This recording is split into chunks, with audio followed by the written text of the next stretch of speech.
Назови традиционно българско ядене. Натисни 2 пъти по екрана, за да заключиш отговора си. Ако каза баница, губиш още преди да сме започнали. Не казвай същото нещо като мен или си елиминиран от играта. Втори въпрос. Задръж коментар бутона и избери едно от емоджитата.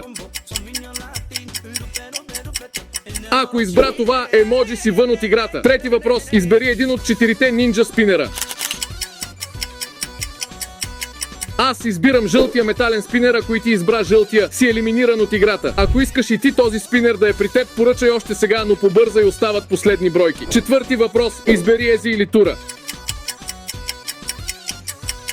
Аз казвам Ези, ако каза Ези си вън от играта. И последен въпрос. Невъзможно ниво. Кой е първият човек, който ти излиза, като натиснеш бутона за споделяне и после още... Казвам, че е майка ти. Напиши успя ли да минеш теста успешно, а за най-яките ключодържатели в България натисни линка в профила ни.